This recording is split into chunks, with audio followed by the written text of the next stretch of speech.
Hi guys, welcome to my channel.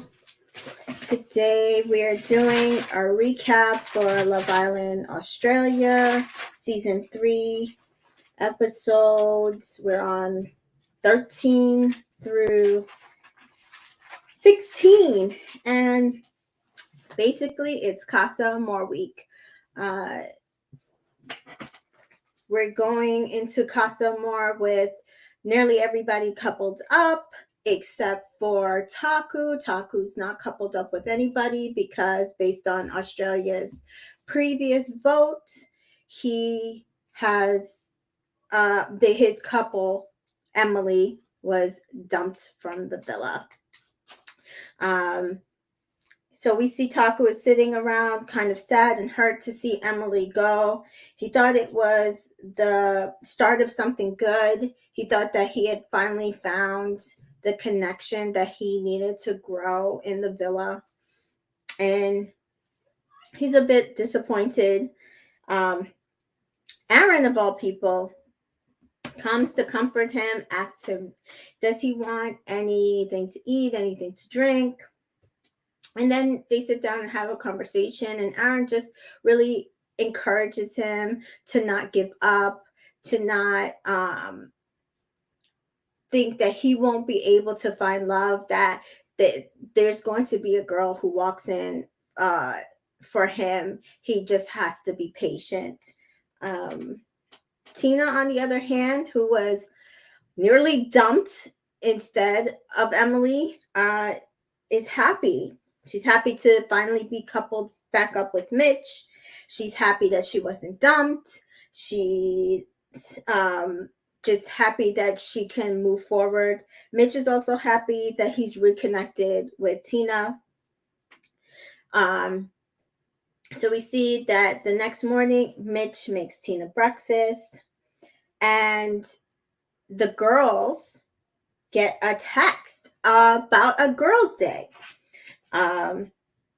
They have to be secretive and sneak out so that the boys don't know.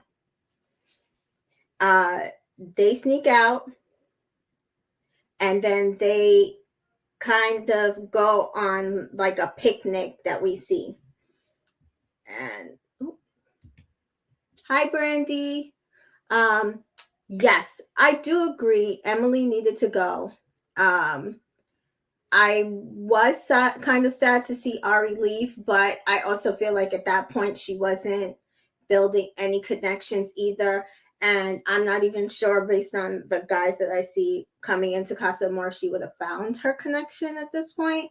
But I also agree, like, I wasn't really surprised when it came down to it, because Emily at least was trying to build a connection with Taku at that point, and Ari had nobody to build a connection with. But as we see, we have to move at this point because it is what it is. It's unfortunate because we're in the US and we don't have a voting decision, so we can't, like, we don't have the ability to make any kind of plays in this. So we're really, really viewers in this situation, whereas like the US, we're more of, have some sort of activity in it, and we can kind of help decide. This past season, they really didn't allow us to make as much decisions as they had in prior seasons. But so as we see, the girls snuck out. The guys find out the girls are out of the villa. They jump in the pool naked for some reason. I have no idea what that was about. And while sitting at the picnic, the girls are discussing their connection with the guys, how they, feel who's strong, who's not strong, what they want to do to move forward. And while they're sitting down, they see a Jeep full of girls, 6 girls, headed to the villa. And can I say, based on my previous Love Island history, I absolutely love this part of the episode. I absolutely love this part of episode 13 because they knew at that moment who their competition was, where they were headed, and it was like they were shook. Absolute shit. So I actually like that part of it. Then they get a text that they won't be going back to the villa. They are going to Casa Amor. The boys are dressing up, and then they're like, they're going to, they're dressing up like the girls, and then they're playing games, and then they fall asleep because it seems like even though we saw a jeep full of girls headed towards the villa, they didn't go to the villa right away. So the boys seem to have been there by themselves for a long time that they fell asleep. And the next thing we know, we see Sophie walk into the villa to the boys. The girls at the same time are headed to Casa Amor, and they find the Casa Villa empty, and they're the only ones there. So I was a bit confused. I like in the entire thing, like we see them say in a text later that the boys are going to be coming, but apparently not to the Casa Amor. And the Casa Amor is small. It has a smaller pool. There's only 5 pool loungers, only like a couple of couches, so not enough to fit like 12 people. I don't think we ever really, we saw the dressing room, but I don't think we ever saw the bedroom. So I have a feeling this was just like a separate smaller house that they rented out, and that they weren't able to find another house to fit enough people for this villa, for Casa Amor, which is why they had to do it this way. Because then the girls end up, we see in a couple episodes, end up going back to the villa, and that's when they meet the boys. So we'll talk about later whether or not I feel like that worked or not. But Sophie walks into the villa with the boys, and she lets them know that the girls are not coming back at least for 2 days, and that it's a lad's holiday, and that 6 new girls are going to be coming into the villa. So we have Aisha, who is Australian and Indonesian, and she is, I forget, I think she's from Perth. Talia, or Talia, or Taylor, I don't know how to pronounce it. She is coming in, I believe, for Mitch. Michaela is coming in for Taku and Nick. I know that she's biracial. She is one of the only other Black girls to come in this season. The other one is Audrey, who's a beautiful dark-skinned Black woman. She's eventually we find out she came in for Mitch and Nick, and eventually she developed some feelings for Nick. I'm sorry, Taku, and then she eventually developed some feelings for Nick. We also have Ruby. She comes in for Aaron, Chris, and Nick, and we know she's a blonde, so Aaron loves his blondes. And Brianna, who comes in for Chris, but later on she develops a connection with Nick. So Ryan, of all people, is very excited. Notice how I put on this list nothing about Ryan, because I think all the girls figured he was in the strongest relationship and they weren't even going to bother. But Ryan was the most excited, more excited than Taku out of all the boys about these new girls coming in, which was shocking. But Taku's the first one to run up and greet the girls. He is very excited. He just like very happy. They all look amazing. He's excited to meet them and potentially find a connection, which we're all happy about. Back at the villa, and so we start to get a lot of this for the next 2 episodes, and I do not like this. The girls are sitting around for 1 to 2 days, sad and upset, and they're worrying about losing the boys. They don't know what the boys are doing. They're stuck on their boys. They don't know what to do with themselves. They're just sad. Meanwhile, the guys are having a good time. they have them all sit around and kind of go around the new girls, and tell who they're interested in. They basically, go around and say who they're interested in, and then they kind of pair off, talk. Eventually, they come back to the pool. Audrey and the girls have a conversation, and they kind of figure out who they actually want to like pursue. And so the guys ask, who that is, and Audrey is the spokesperson because she's very playful, fun, and she goes after what she wants and tells the boys exactly who each girl wants and who she's feeling. So that's when we find out that while she came in for Mitch and Taku, she's very interested in Nick. So then the next thing we see is that the girls in the villa, the OG girls, get a magazine with all a synopsis of every girl in Casa Amor currently. And they kind of rag on the other girls. I didn't really like I didn't necessarily like the magazine. I thought the magazine was a little sexist because they of course put more sexual stuff in the girls magazine, and then in the boys magazine that we see a couple of episodes later, it's all, oh, this boy is a football player, and it's all about career and how much money they make and how ambitious they are. And then for the girls, it's not like that. We barely find out what businesses they are. It's all about how sexually forward they are, which is not a problem. I just feel like if you're going to do it, do it the same way for both. Don't.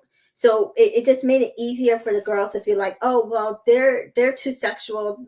The guys aren't going to like that. It took them forever to open up to us, and not have a better gauge on the girls, I would say, personalities. Although I think Audrey's was probably the closest to who she really is. And so the girls were rightly assessing that Audrey is probably the most dangerous. So a text is sent to both villas, a little bit of different wording, but that basically it says your partner will be meeting new people. So for the girls, it said the boys will be meeting new girls. If your partner's heads turn, you will be single and could be dumped from the island. So this is like totally different than what we've seen in the US. Especially, I've only watched 3 seasons of UK, and I don't know if anybody's ever come back. Well, yeah, Amber came back single, but she got to stay in the villa. So yes, it's different than what we've seen in other series, where in this one, if you come back single, you will be dumped from the island.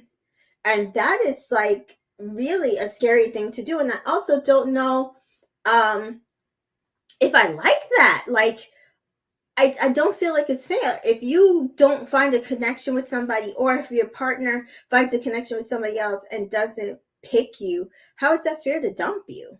Yeah. Let's see. Brandy says, I wasn't surprised by Ryan. He was in a strong relationship with Ari too, and you see how quickly he moved on. I agree. I definitely was not surprised by Ryan. As I kept saying in my previous recaps, he was in what appears to be the strongest relationship, but I just feel like there was nobody else that came in that he would like for him to even test the waters. And Lexi kind of made that move first thing, and she never explored anything with anybody else. So some of her words to like Rachel, remember she was like, oh, well, like Rachel and Chris aren't that strong and we're stronger and we're going to make it. And she does. It kind of ends up biting Lexi in the butt this last couple of episodes we see. And let's see. I had hopes for Audrey. I did too. I will say Audrey's gorgeous, beautiful, absolutely beautiful girl. And she is very sexual. I don't necessarily think that's a problem. I just think that it didn't work for these guys, and I know a lot of people seem to be upset from what I'm hearing that Taku didn't go after her, but I don't feel like she and Taku have the correct, not chemistry. They probably could have had chemistry. I think it was more of like, I don't think that he would match her energy. He's looking for like a sweet girl and someone not so sexually forward, because I think he likes being a man and taking charge. Um, and she's more alpha. I don't think he's into an alpha woman. So it's unfortunate because I think if situation was different, he had a different personality. If she had a different personality, they definitely, would have been great together. I just don't think that they match each other well. As for her and Nick, I really, I don't know. Nick is kind of an F boy, and so I'm just not even sure what he's doing. And she just like kind of, instead of her like kind of dialing it down and being open to what Taku's energy was, she just kind of went after Nick full force. And so it was kind of like, okay, well, that's who you want. So that's now who you're going to stuck to get to. And it felt like all the other guys kind of talked Nick out of even keeping her as an option. I think they were like, nah, don't bring her back into the, the villa. It was kind of sad. Brandy says, I didn't like the magazine headline for the girls. Yeah, I didn't like it at all. It just was catty, and then it ends up kind of breeding cattiness to how they talked about the girls, and we'll talk about that later on in a few episodes. And as much as I don't like Lexi, I felt a little bad for her. It's same. I am not the biggest fan of Lexi. I don't like some of the comments that she's made in earlier episodes, but I did really, really feel bad for her. What happens later on. It's pretty sad. And let's see. Audrey was not into Taku. And he seems like he went exactly just like I said. Taku is looking for somebody he can bring home to mama. They might play around a little bit in the villa, but he wants like a lady in the streets and a freak in the sheets. And that's not Audrey, which is cool for some men. There's some men who like, listen, my girl is freaky and she's gonna be freaky to your face and freaky in my bed, and he doesn't care. Unfortunately, it doesn't feel like Audrey's person was currently in the villa. So, but let's see. So Nick talks to Brianna first, and she also says that she's an alpha, but not in bed. So I think that's also something like that's appealing, because that also kind of, I feel, makes her a little bit different than Audrey, because she is kind of willing to allow a man to lead. So just something that might have also been something that swayed him. He talks to Audrey. He doesn't know how to handle her. He's like, the sexual tension is like high. You could cut it with a knife. And you definitely, out of all the people that I saw her talk and kiss, and because she was, kind of going after everybody, I feel like her and Nick did have absolutely the most sparks out of all the girls, with him and with all the with her, with other boys. But like I said, I just don't know if that's what Nick was looking for. But he's also an F boy. So then we see back at some other conversations. Mitch misses Tina. Aaron misses Jess. I was completely shocked. I swore that Mitch would play around a little more. I thought Aaron at least would entertain the girls, but we see that they don't entertain nobody, absolutely anybody, and they basically are choir boys for the entire Casa Amor experience. Tina and Jess are sick about the situation, because they don't know where their boyfriends stand. Truthfully, both of their boys, well, no, Mitch definitely has played around and, gone back and forth between other girls. Aaron, on the other hand, I don't think he was ever really tested to the point where Jess could be reassured that he wouldn't be tested at this point. So then we see that they're playing a game. Michaela is dared to kiss three islanders that she's most attracted to. She kisses Taku, Nick, and Ryan.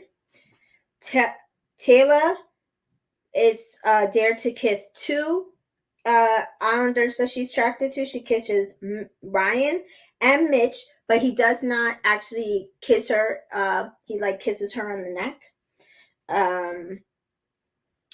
Then I believe Talia and Chris, it was kind of funny. He grabs her and kind of humps her on the floor, as Hans and Mitch and Aaron kind of judge him about it, which was funny. Audrey kisses Taku. There's a lot of kissing that they did. I think everybody kissed everybody, so everybody could get a gauge of who they was really feeling. Brianna kisses Nick and Ryan. Brianna and Audrey, three-way kiss. Nick kisses Ruby. Nick kisses Audrey. Nick was going wild. It was crazy, but I was not surprised. The last few days coming into this episode, he was standoffish. He was kind of out of it with Courtney. He was giving her barely any reassurance. I don't know if he was really there with Courtney, but I'm not a fan of Courtney that much. I think she is kind of bitchy, and so she's rude sometimes. So I don't know if that was turning him off. He didn't know how to take some of it. I wasn't sure about Nick, and so I wasn't surprised that he kind of went wild in this situation. Then we go back to Casa Amor, and the girls are melting down. And as I said, so the best thing about this episode, I will say, we got a lot more content of, people making connections, people doing things to try to find connections. I like that part because I feel like all the episodes prior to this, we weren't really getting stuff about relationship. We were getting games. We were getting people would all of a sudden switch to all different people, and we couldn't understand why. I did not like watching, hearing, listening to the girls sitting there melting down every few hours about the boys being in the villa with other girls. I found it absolutely annoying, and I can understand if they had a logistical problem, but then just don't show us the girls until they get this magazine thing. Don't keep showing them melting down. It's annoying. Because first of all, they were descending into bitchiness and madness, and it was there were some parts where I'm just okay, I'm starting to not feel sorry for you. So I don't know. But we see Lexi say, unfortunately for her, she did not have conversations with Ryan about respect and what to do in games with other people, and what he would do with other girls when they came in. And the girls kind of reassure her and wave her off that she has nothing to worry about, because Ryan's probably telling all the other boys to be on the straight and narrow. And meanwhile, at the same time, Ryan's doing a sexy ass dance with Taylor, and he is into her. We find out, really into her. And apparently he told Chris or Nick that if he found an older girl who was just like Lexi personality wise, but older and more mature, he would switch to her in a heartbeat. And apparently for him, that's what Taylor is. And so he's ready to switch. Um, they do another game. Taku is there to suck Michaela's toes. Which he does. She's there to suck his fingers back. Very hot. He got aroused. He had to put a pillow in front of him. That was so funny. Aisha's there to kiss top two islanders. She kisses Taku, but we did not get shown who her other person was. And I think that was based on what happens later. I think that was also a missing piece in the conversation about what happens with Taku and Aisha. Because the entire time they tried to make it like she was focused on Taku, and I didn't really feel that. I felt like she was just like, Taku is there and he's open and available, and so why not? Why couldn't I just go ahead and go after him? He's ready. I could stay in the villa.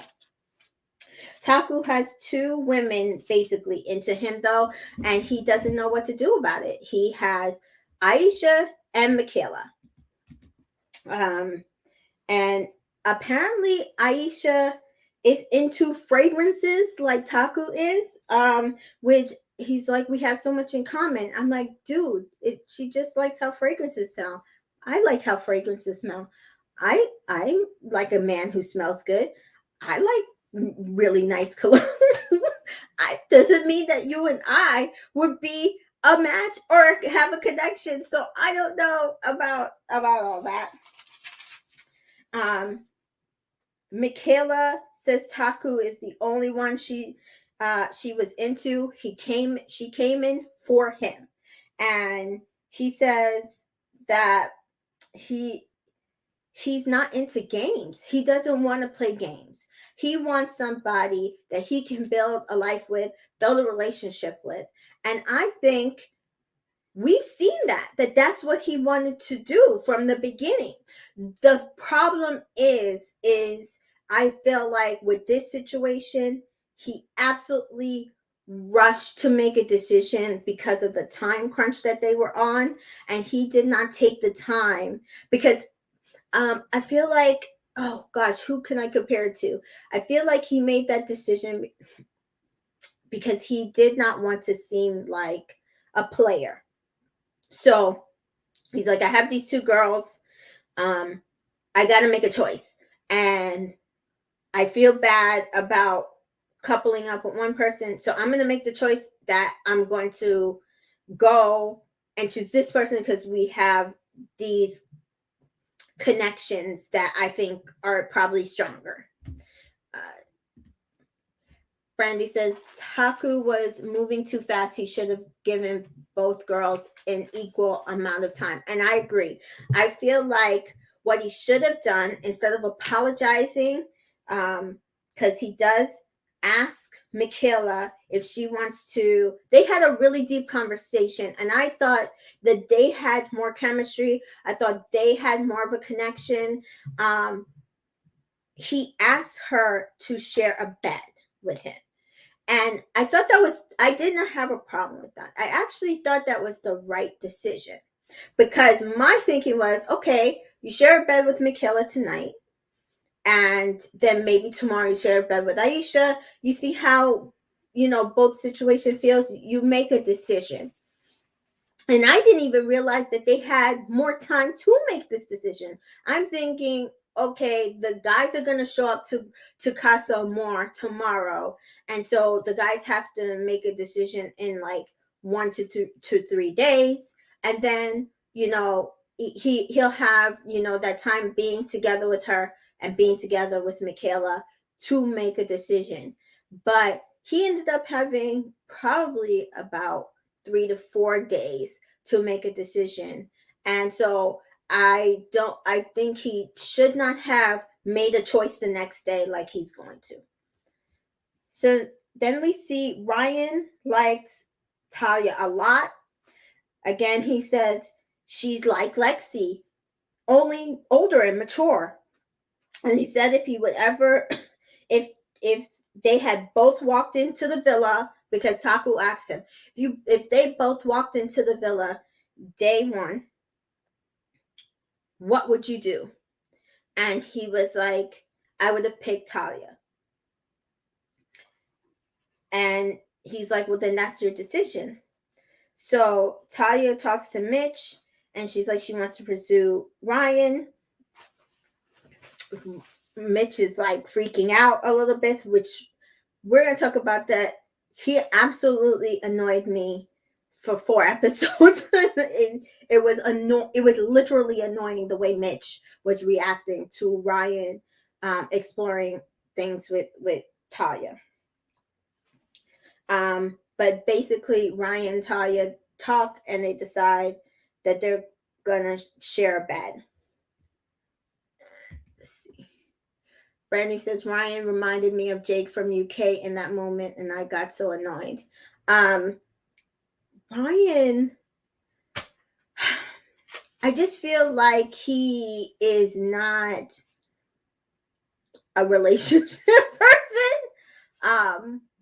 I think he just is like, hey, which pretty girl can I have on his arm? And that was it. Ryan and Ari, I can maybe understand. They were coupled up like for a little while, and they, really didn't get to build too much of a connection. And Ari basically was like, oh, if you share a bed with her, we're over. And what she should have done is say, okay, you could share a bed with me, with Lexi, but I still am going to pursue you. And I think if maybe she'd done that, things might have turned out a little differently. With this, it's kind of the same situation. He absolutely, if he was drawn to Talia, he should have pursued it. Maybe he shouldn't have pursued it as hard on the first day, considering we found out later that he kind of told Lexi she was it for him. But I don't know. Ryan's a whole nother. He's a whole enigma, in my opinion. Lexi, we see, is just looking out at the pool, suffering, and she misses Ryan, but she feels secure. And I'm like, dude, like, this is why you don't make those statements that you guys are the best connection in the house, and and be cocky about it, because your best connection today could be a connection gone tomorrow. So then we're on to episode 14, and it basically leaves off at where we were the last episode. Ryan, very into Talia, wants to sleep in the bed with her, but he tells her no touching.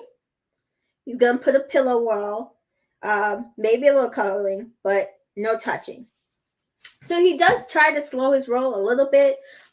Probably not enough as he should have done probably in the game, but sleep-wise, he did say he wants to be coupled up with her in the bed, but they're not going to do anything. Nick is talking to Ruby, and they're on the swing, and he basically says that him and Ryan are probably the two most open to switching. And I'm like, so was this common knowledge that Ryan was open to switching this entire time? Because that should have been relayed to Lexi. Because I don't think she knew that. So that was funny. And also, I don't know if Courtney knew that Nick was open to switching. She should have known based on the way he was acting, because he literally was being very standoffish. I don't think he talked to her for like half a day. But he also was not communicative and telling her this. So he asked Ruby on the swing, hey, do you want to just share a bed? And she's like, are you asking me? Or is this a joke? He's like, I don't know. So again, I don't know what's up with Nick. I don't know what's in his head. He's going wild. He doesn't seem to know what he wants. It's really confusing. I don't know what his point is. I just think the man's an F-boy, pretty much. Taku then talks to Aisha. He kisses her because she like snorted something on her nose. He wiped it off. He chose her because he feels like he vibes more with her.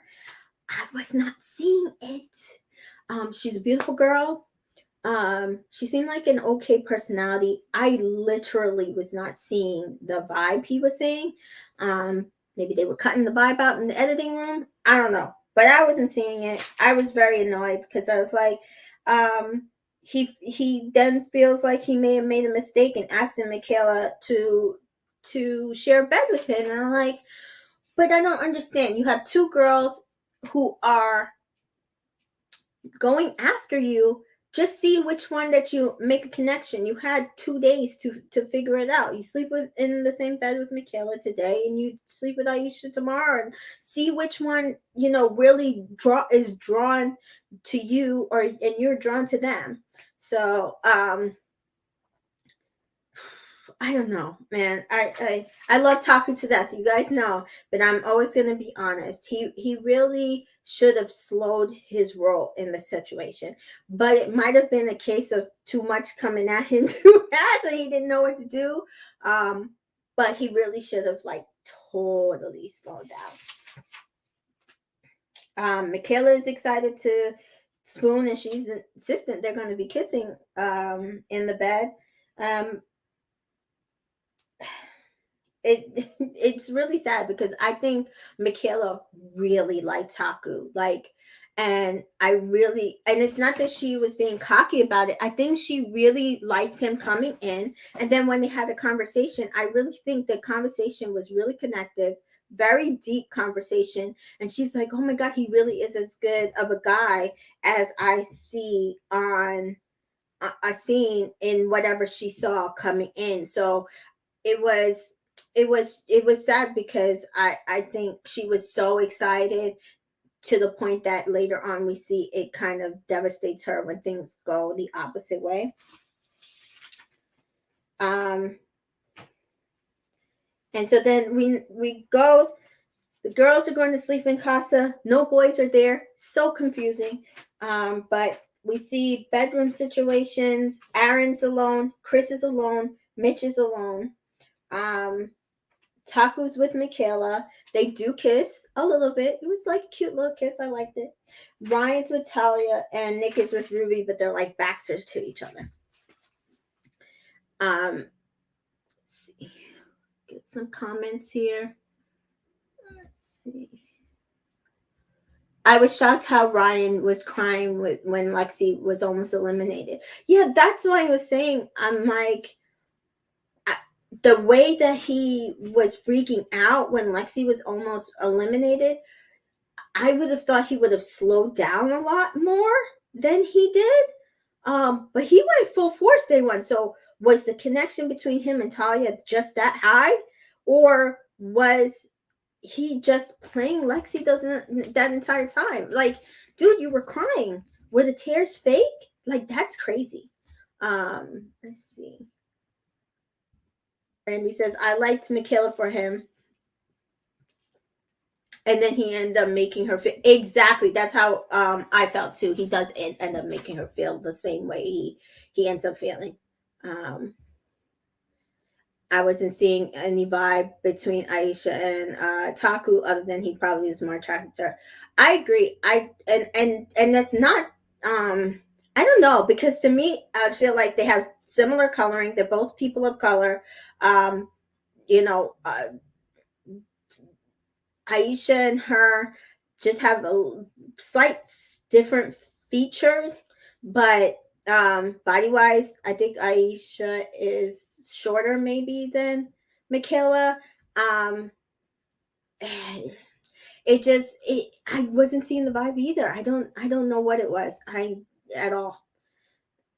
Let's see. Adrian says Taku was happy he had choices. I agree. I think that's ultimately what was his downfall in this, is that he was just so happy that he had choices. He never thought, like, this entire time, what's going to happen if I actually have more than one choice of girl come in for me, right? Because this entire time he had one choice, no choice. And so it never dawned on him, like, what happens if, like all these other guys, like Mitch, I have to make a choice between two girls. How am I going to handle that? How am I going to react to that? What should I do? What should be my process? And ultimately, that's where he messed up in this situation. So, the girls are sitting around still brooding. They feel secure. Lexi and Tina, apparently. Ryan and Aaron are watching Brianna and Taylor do yoga, and they realize that they're flirting with them. Taku apologizes to Aisha because he feels like he went about things the wrong way. And then he and her decide that he needs to tell Michaela it's over. And I just was kind of pissed off about that. No, he should not have had to tell Michaela that it was over. And no, he should not have had to focus on Aisha in this situation. I think he should have kept exploring both girls. Like there was no reason for him to dump Michaela in this situation, and there was no reason for him to dump Aisha in this situation. He should have kept exploring with both girls. He tells Michaela he's more vibing with Aisha, and she feels mugged off. But at first, she's not too upset because she's like, he has been honest with her. But we do see that changes eventually. Magazine arrives to the girls, and it's a different magazine. And on it, they clearly see Mitch and Aaron aren't doing anything, so they clear them. Zoe side-eyeing Chris because he was doing that dance where he had Polly on the floor, and Nick is dead to Courtney with all the kissing that he was doing. And then Lexi sees Ryan in a few different positions, and she feels played and betrayed. And I mean, who could blame her? He was doing a lot that first night. So then Audrey gets a text. They're going to play a game called Snafflet to get a party later on that night. So basically a getting to know you game. So then we see more kissing and dancing and all sorts of stuff happens. Brianna gives Ryan a lap dance. Audrey whispers something naughty in Taku's ear, which he said he could not repeat. Ryan kisses Talia because she's the oldest girl. Aaron kisses Ruby because she had the same hair color. Mitch and both Mitch and Aaron kind of like cheek kiss these two girls. Mitch kisses Michaela because she's a Cancer, which I have to find out what Taku is because I don't remember what his horoscope is. Anyway, Audrey kisses Nick because she could choose who she wanted to kiss. So she could have chose to kiss Taku, guys. She chose to kiss Nick. Aisha kisses Taku because she had to kiss who had the nicest lips. And then I believe Ryan said to grab a girl, take her to the bathroom, and girl of your choice, and kiss her in the bathtub. And so he grabs Talia and kisses her in the bathtub. And then the last thing was take off the mics and jump into the pool, which they did. And then they won a pool party. Ryan feels like he can see that he has a better connection with Talia. They have better conversations. He feels like it's more closer to what Aaron has with Jess, where they could just sit around all day and just talk directly to each other, like we've seen. Because like I said, Aaron and Jess have been going strong. We see them off to the side a lot, just having pure conversations with them since the time they've recoupled and she dumped Taku. He's telling this though to Mitch, and Mitch is kind of going a little crazy about it. He's like upset about it and kind of judging him. And I'm just like, I am so confused, Mitch, at how you're judging somebody for having connection with two girls and trying to explore those connections as if you did not just do the same with Emily and Tina. But then we go back to Casa Amor, and Jess is saying now that she feels secure as the days move on, and she's getting away with Aaron, which she should. Both the magazines, she didn't see any girls that were really, going to pull Aaron's focus. And then we see Aaron hasn't really been doing anything. Except for this time, Aaron does a TikTok with Talia and Ruby, which was funny. Courtney, on the other hand, says she's done stressing about Nick. She's like, if he's going to choose another girl over her, then that's it for her. And then we see Nick talks to Brianna. She's more reserved and into him. Then we see Audrey pull Nick, and he is having a really good conversation with her. And she's like, I want to be open and vulnerable to you. And she just kind of says how into him she is, how she feels like their connection is really there. And that coming in, Mitch and Taku were her top, and she realizes she had more of a connection with Nick. And so it surprises her, but she's happy about it because she really likes him. Ruby tries at the same time to pull Nick to talk to him, and he's like, give me 5 minutes, which is kind of funny. He goes back though and tells the boys that, yeah, he's not into Ruby. It's really narrowed down to Brianna and Audrey, and of all the boys say pick Brianna, she's the most fun. He says he will see what the night brings and how he's feeling. Then we see Mitch, best buddies Mitch and Chris complaining about Nick and Ryan, and how they just switched to other girls and how it's unfair to the girls and they're their friends and it's not fair.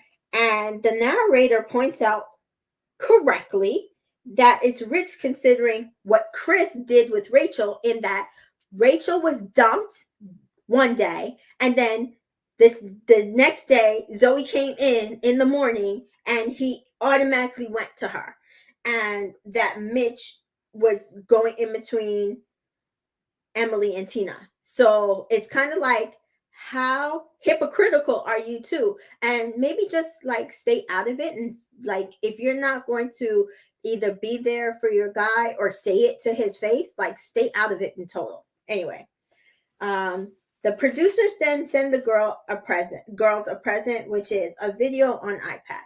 And to me, at this point, it was like, first they were like pinching them with the magazines, and then they just took the video and just like took the dagger and was like, ugh.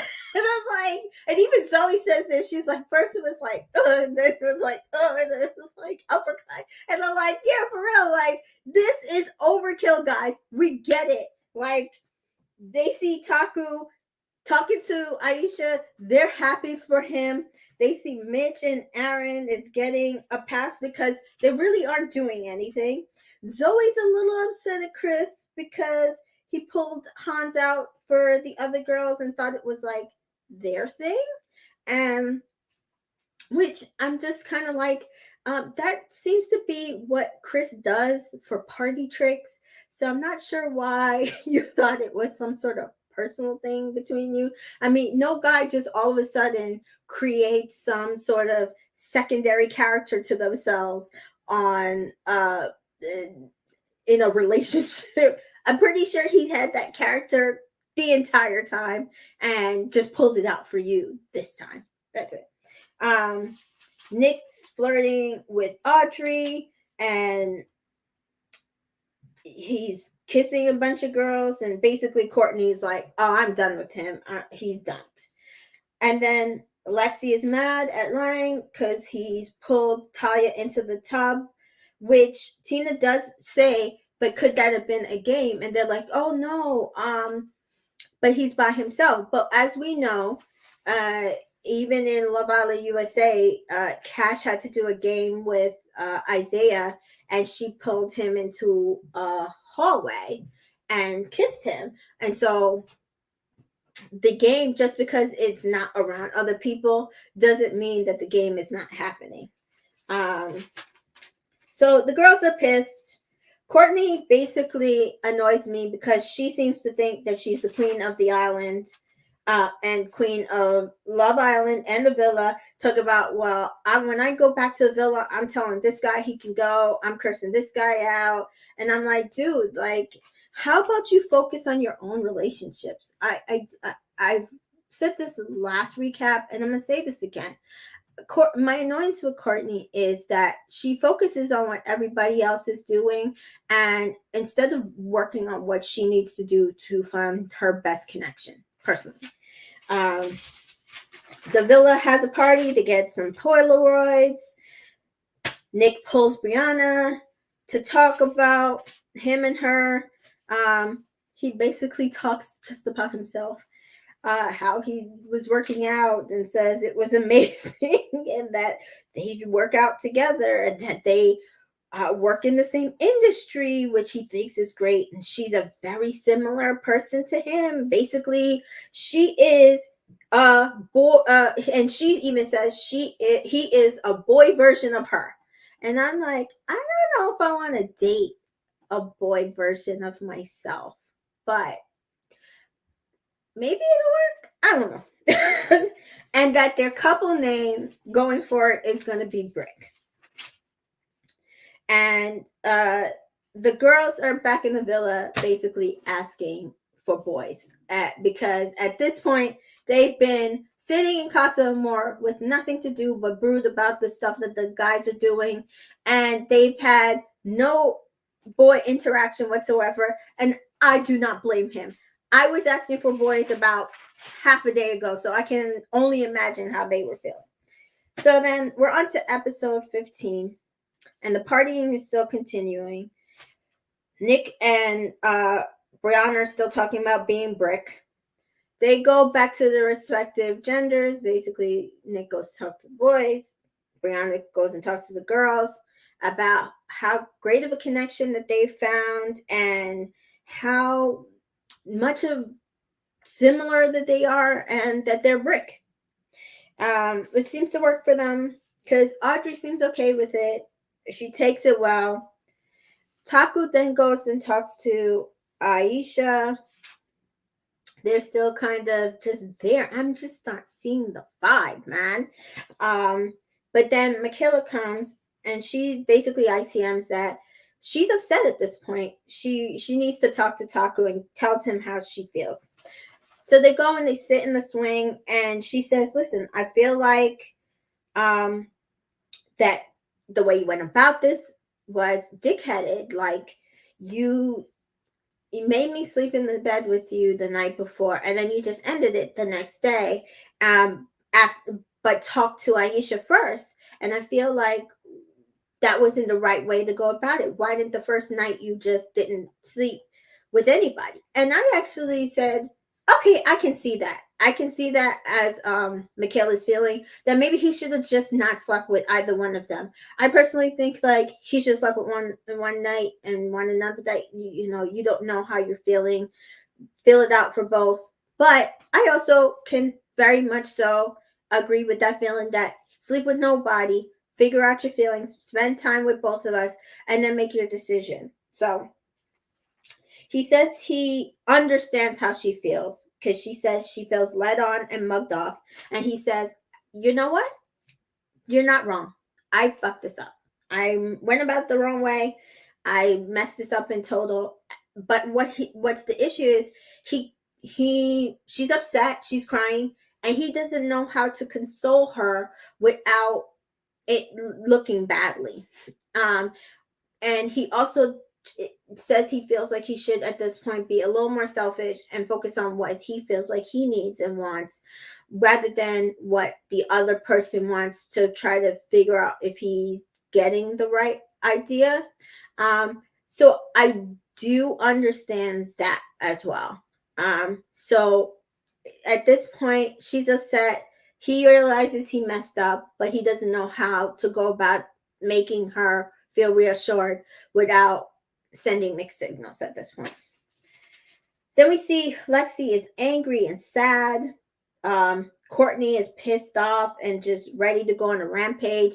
I'm just like, okay, so I don't know. I guess Courtney is supposed to be the what you call it from like other seasons where you have that one friend who just is out to protect everybody. And she also feels hurt about what Nick did to her. Just feels secure with Aaron. So Tina, we don't see her, but I'm sure she feels secure with where Mitch and her are. Ryan tells Aaron, Ryan tells Talia that he wants her to stay and that basically he's going to pick her. That's it for him. He's picking her no matter what he does, which I'm shook. I was like, well, at least kind of like take a minute. You have some time, make a choice, but he's like full throttle. She's his choice. Aisha feels like she has her doubts as her and Taku are sitting by the pool and he's discussing how Michaela feels, and she's like she understands because now she has doubts, and I'm like, dude, so why yesterday when he was saying to you that he felt bad and you said it was cool, but go tell Michaela it's over, are you now saying, well, now you have doubts? Why didn't you just say, hey, I'm still trying to figure it out, so you still keep trying to figure it out? Absolutely rude. She doesn't want to waste his time. You wasted his time already. But Taku's fault for allowing you to waste his time. He feels basically led on, and basically he ends up getting done to him what he did to Michaela, which I thought was hilarious.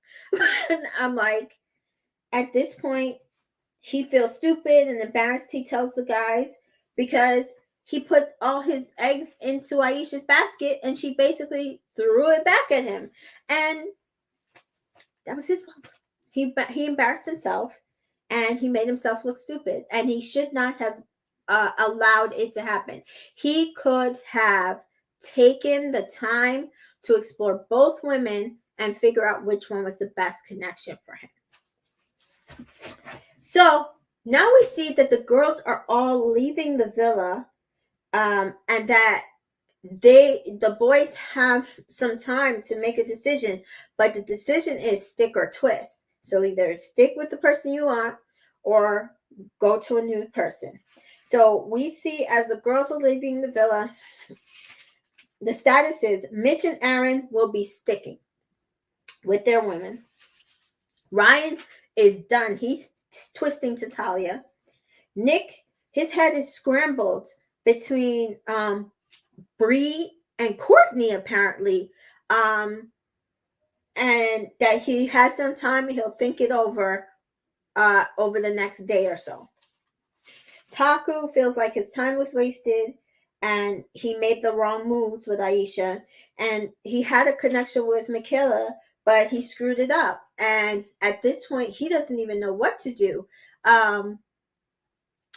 Should he even bother? Is she even open? He doesn't know what to do. And I was like, it would be funny if she said, sorry, I don't want nothing to do with you. I hope that doesn't happen, but wow, like you really screwed the pooch on this one, Taku. The girls get a text to that they're going back to the villa and that the boys are waiting.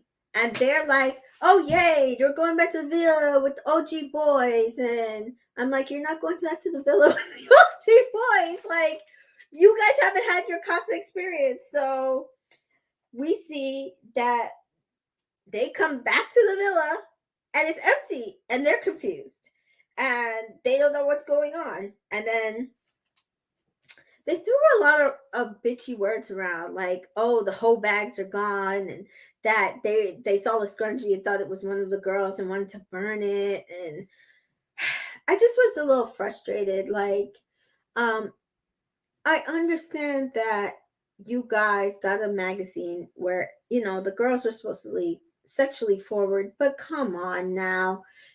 Like, there's no reason to be mad at the girls because your boy, the boy you were coupled up with, decided to twist to them. Like, that's ridiculous. Especially for boys who were iffy in the first place. But while the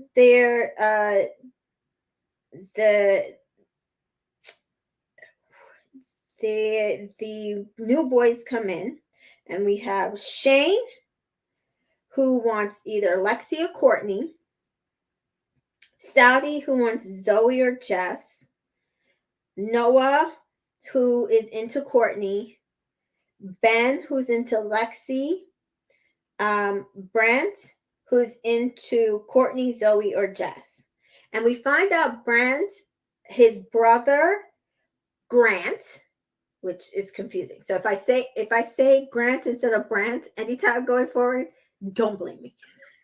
But his brother, Grant, won Love Island Australia season 1 in 2018. But he says he's here for his own journey.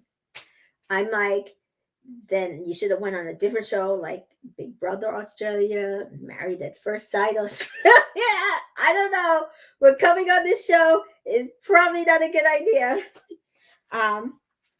So we see Ben pulls Lexi to talk. She kind of complains about how she felt the last few days. She doesn't want to do something just to spite Ryan, but she also does have like kind of an instant connection with Ben.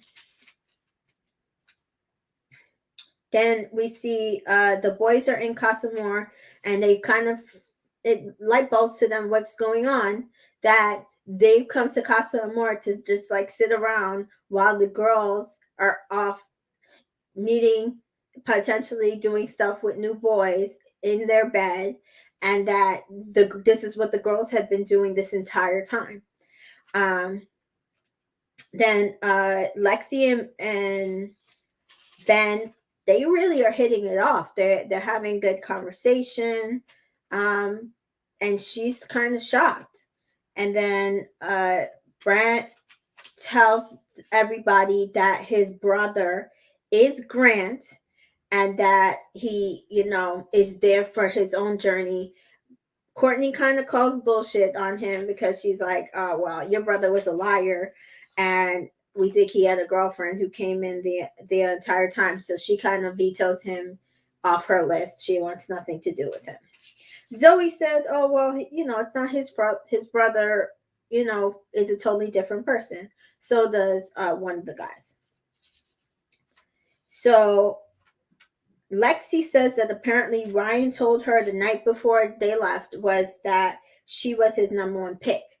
And my whole thing is, I'm guessing that he meant of the OG girl, the OG girl still in the villa, because obviously not girl. Then we get confused, like confusion for the next like few episodes, where Nick says it would piss him off if he saw Courtney doing something with someone else. And I'm like, after you kissed every girl and their mother the last 2 episodes, you would be upset if Courtney was doing the same thing? I am confused. What is Nick about? Because right now, he makes absolutely no sense. You're still trying to decide if you even want to stay with Courtney. You came up with a couple name with another girl. You're a brick now. How are you upset that Courtney could potentially be kissing some other men? What is wrong with people? Anyway, so he went through his phone apparently and found photos of him and Courtney, and he's now back on the Courtney train. Weird as hell. Mitch is worried about Tina. We see Shane pull Courtney. Shane is so right now Taku is the only black man coming into this. He was the OG. Shane is the only other black man who's been on the series this season. We find out that he is a fashion designer. He owns his own business, and he also a model, which Courtney likes. Likes that he's an entrepreneur. And then we see the boys get their own magazine outlining the boys that have gone into the villa. As I said, it was more, this guy's a footballer, this guy's a fashion designer, very, career, money, blah. None of the sexual stuff that we saw with the girls. So the girls are partying. Courtney loves the new boys. She says she's on Courtney Island. Tina gets a text, and they're going to do their own game, getting to know you game called Quickie for drinks in the villa. So Ben has to kiss body parts of the islander of his choice that he finds sexy. He kisses Lexi, and he kisses her shoulder, neck, and knee. And she gets annoyed for some reason because he kissed her shoulder. And she says that, oh, why is my shoulder sexy? And I'm like, lots of men have said that women's shoulder are sexy. That's why, sometimes women like to wear their shoulders out, a cold sleeve, a halter top, a tank top. She was annoyed, and I just feel like she came in annoyed because of everything going with Ryan, and kind of Ben is getting the brunt of this, but whatever.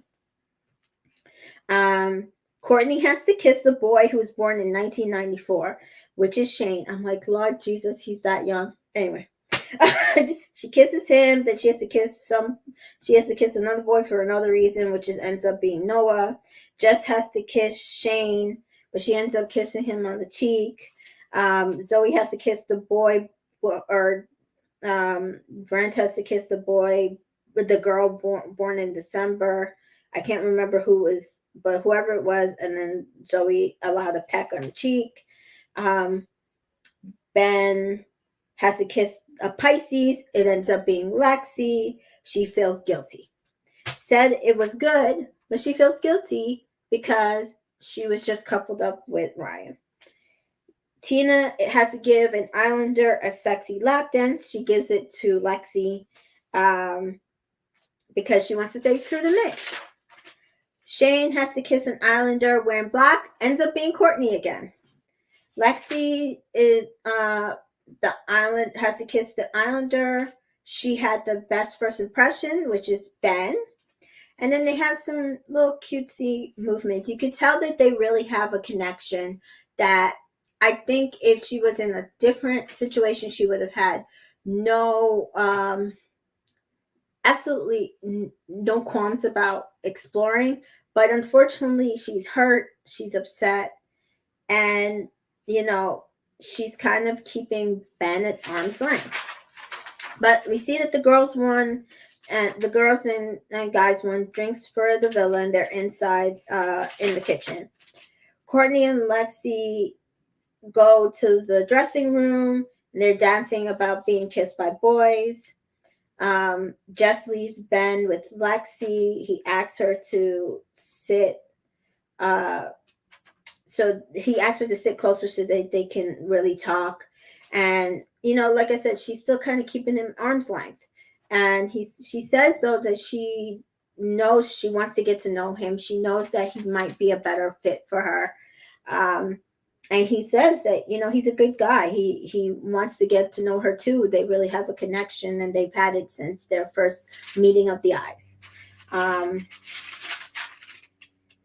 And he said he went to Courtney and approached her to ask her, what can he do to get to know Lexi better? And Courtney is like, you've got my stamp of approval, because apparently Courtney's stamp of approval is what's most important here. And Lexi is very happy about that.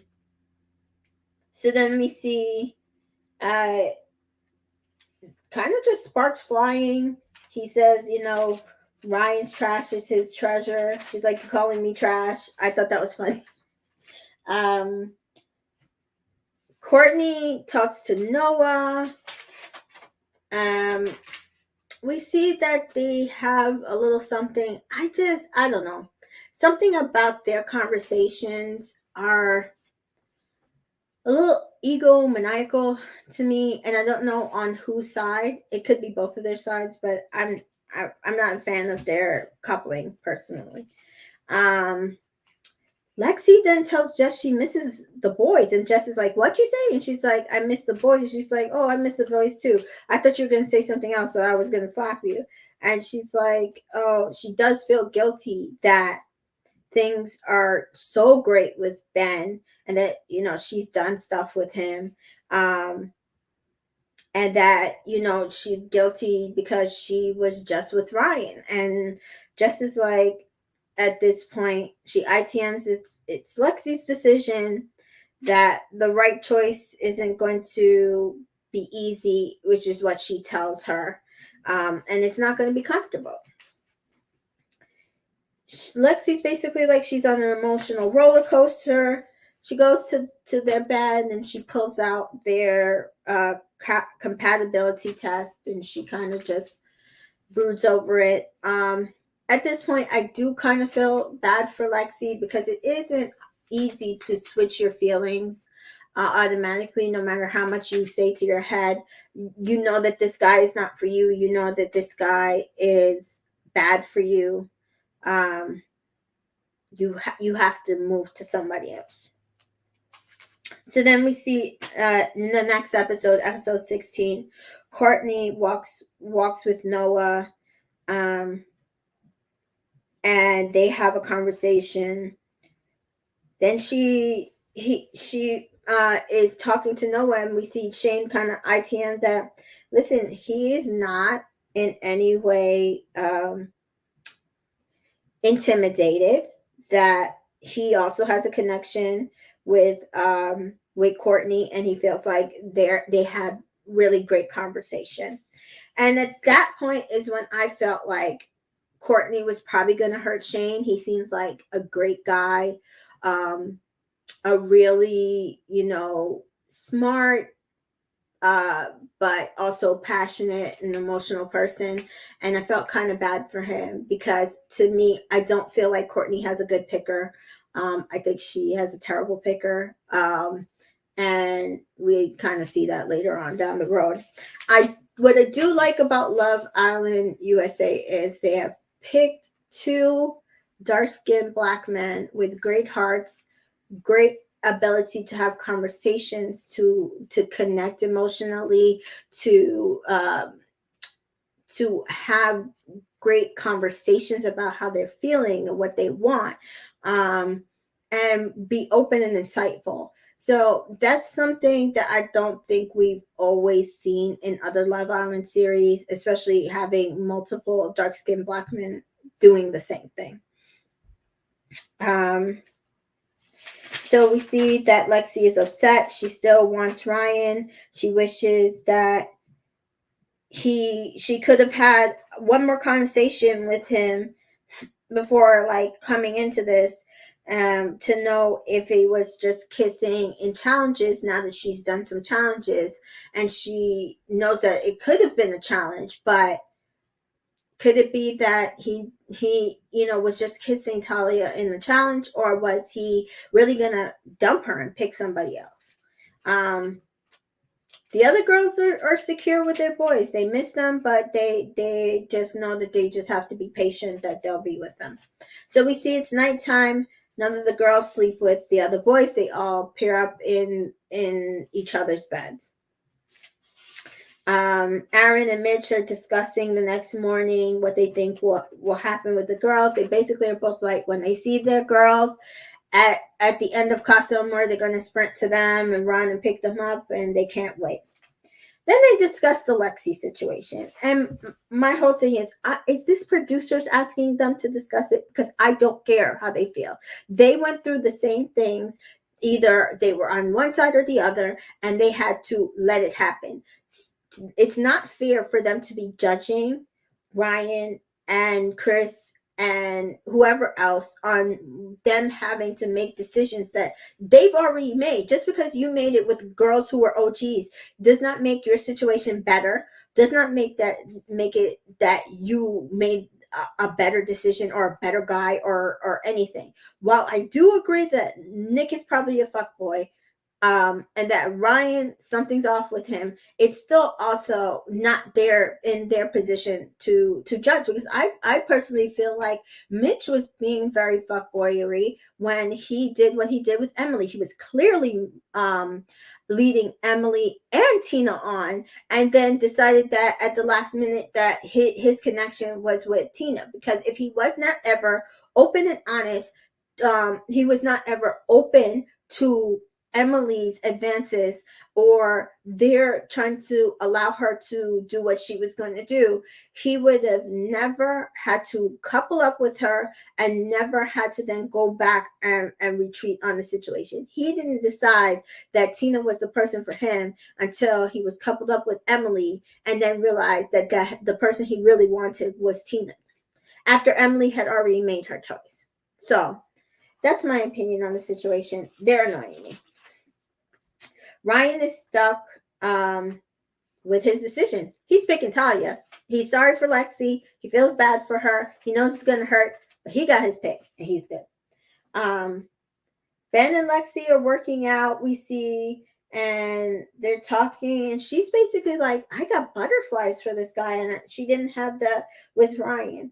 She says she does feel good vibes for Ben, but again, she just is kind of stuck. Like she doesn't know how to move forward, because she's still very hurt and still in a cycle where she feels like, she's still into Ryan.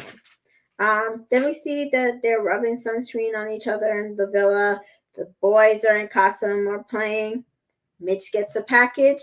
It's their own video on an iPad, 3 minutes. Zoe saying that she doesn't know what to do about Chris.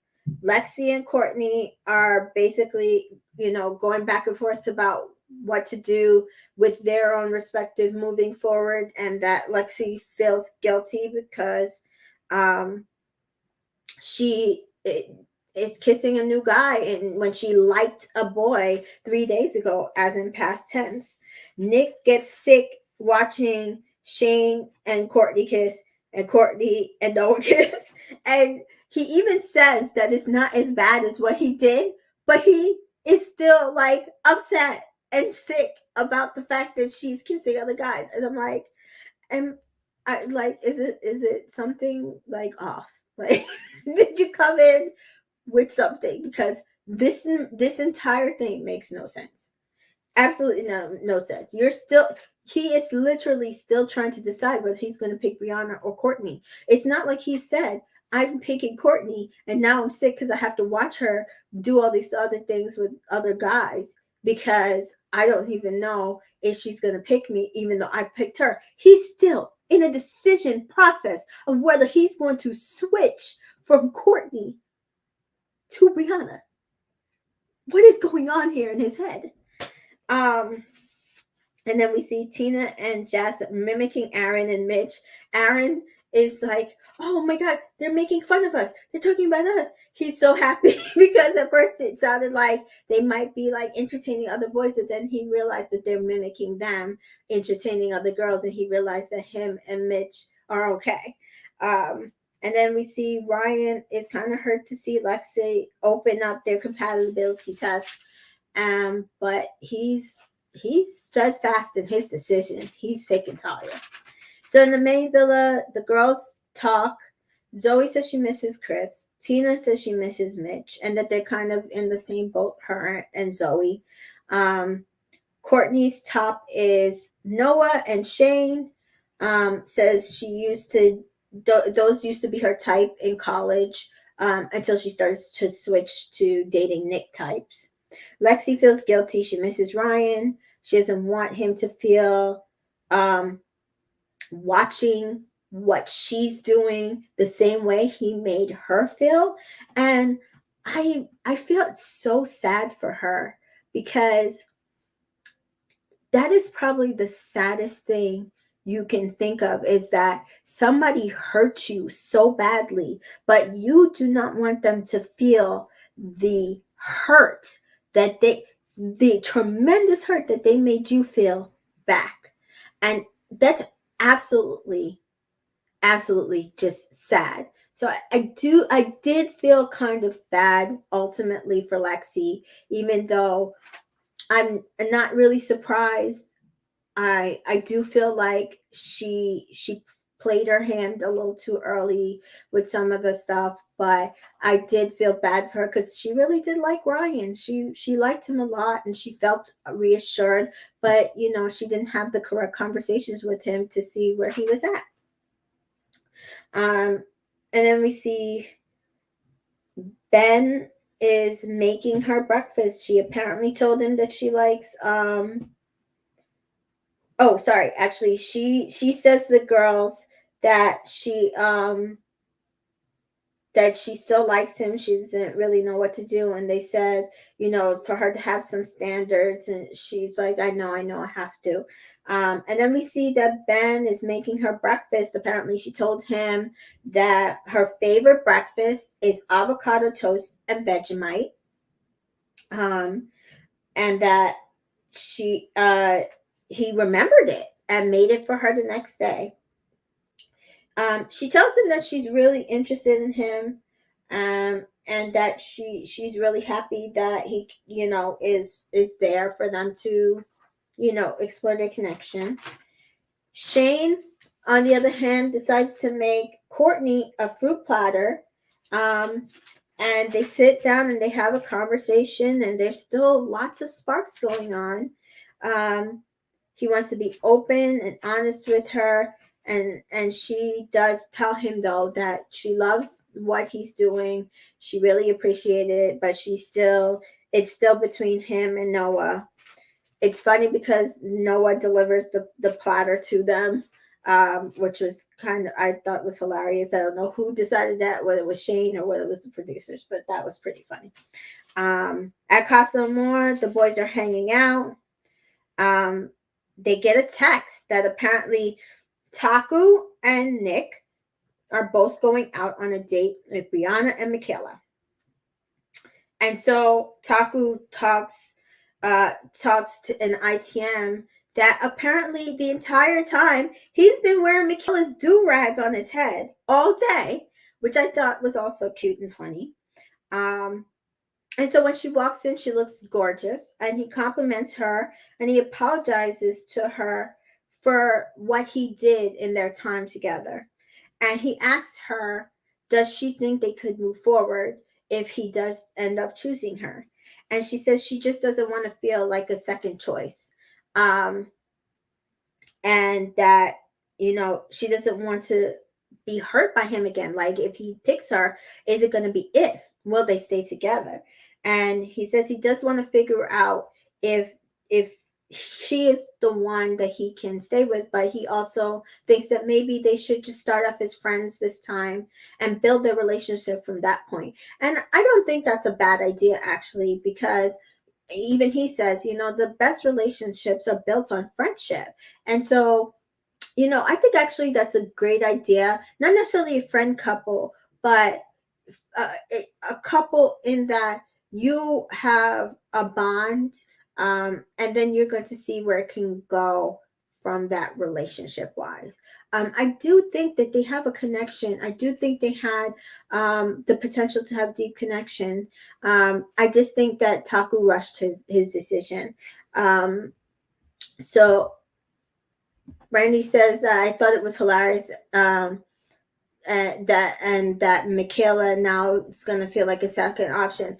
I did feel like it was really kind of funny what Taku ended up getting hurt, but I actually hope that regardless of if she feels like a second option, they both give it a chance. Because I don't think it's necessarily that she was a second option. I just think that he cut off their connection early.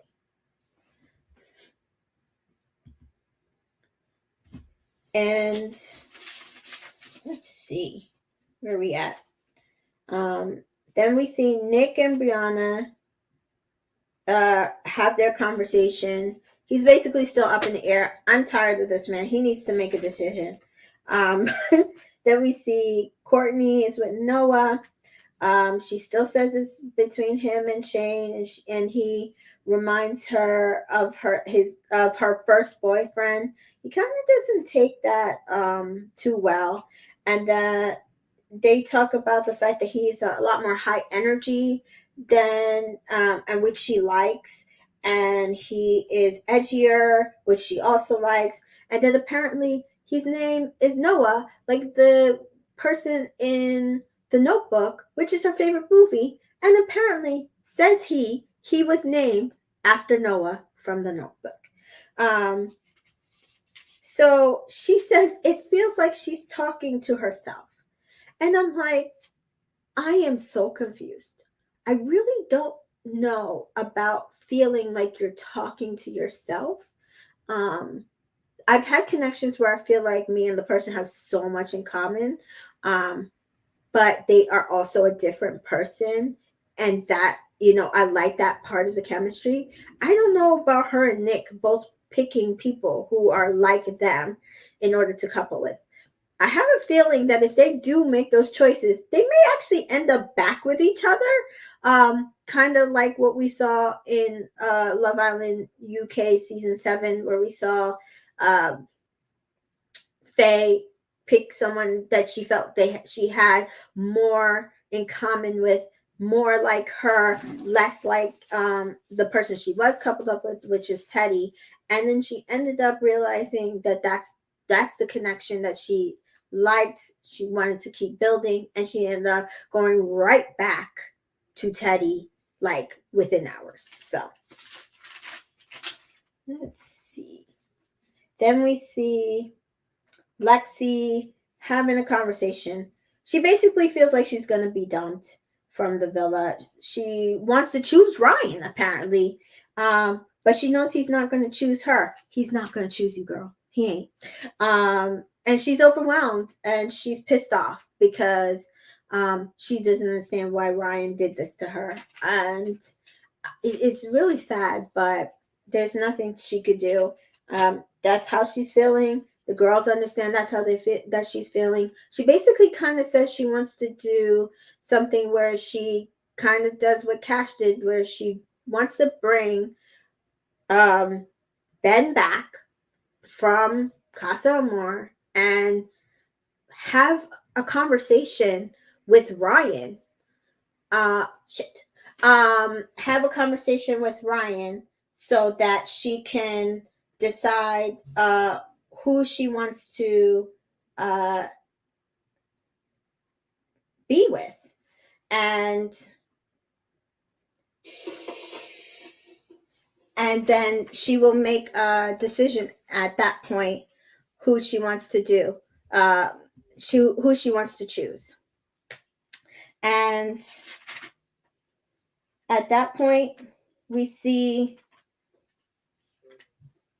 the girls basically tell her, listen, do that, be open and honest with Ben, and let him know so that he knows what you're going to do, and that it's not about him, it's just about the choice you need to make. She's like, yeah, she tells Ben, I'm not closing the door to you, I'm still really connected to you, I still really want you, but I'm going to still need to have a conversation with Ryan, but that doesn't mean that I'm not going to choose you. Then we see Noah chats with Courtney, and that Courtney basically comes to the decision she's going to choose Noah. And she basically breaks poor Shane's heart. I was so upset for him. I was so sad. I really felt bad because I saw it coming. I don't know if he was ever really in the running. It felt kind of like to me like she just was kind of playing them both, but she was always going to choose Noah. Now she says she has to choose between Nick or Noah, and I'm still like, okay, is that really still a choice? I don't know. So we do see that's the end of the episode. We do get a little preview of what happened. It's going to happen in the next episode tomorrow. Casimir ends. They have to do their stick or twist. And basically we see Lexi is upset. She doesn't know what to do. She says she tried to make a connection. She is bawling tears.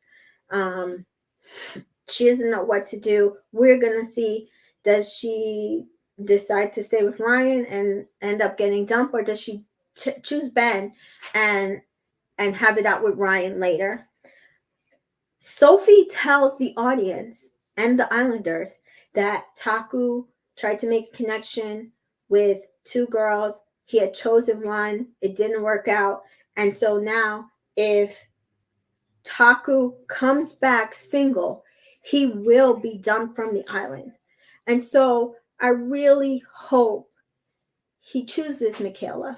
I do think that they have a connection. I don't just want Taku to stay on the show. I do think they have the potential. I just hope he doesn't choose to go home. It's been a long journey for him. It would sadden me. Adrian says Taku was just happy he had choices. And he was. And unfortunately, it just turned into something that, he didn't know how to navigate. And that she hopes Taku better not choose to go home. And I hope so too. I hope he chooses Michaela and tries to explore that connection, even if it doesn't work, because I think it can. So Brandy says, ooh, same. I hope Taku makes the right choice. I do too. So guys, if I usually do these recaps on Sundays because I usually don't have time during the week to watch all the episodes day by day, but I might just watch tomorrow's episode and do a recap on Tuesday if anything like crazy happens. But I will let you guys know if I decide that. It'll probably be Tuesday at 6:30, but I will definitely make an announcement. Thank you all for joining me today. That is the end of my recap. And just so we remind you where to find us, follow us on Entertainment in Color, and Twitter, Facebook, Instagram. I'm on TikTok. And please, guys, let's run up these follows. Follow us here on YouTube, just so if you get notifications of when I put up pre-broadcasts for reminders, you can smash that reminder button. And guys, tonight is Insecure Sunday. I'll be doing my Insecure recap tomorrow night at 6:30. And follow me for all your Love Island tea and lives if you miss them.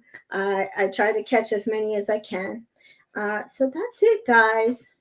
I will see you next time that we decide to do this recap. Have a good one, guys.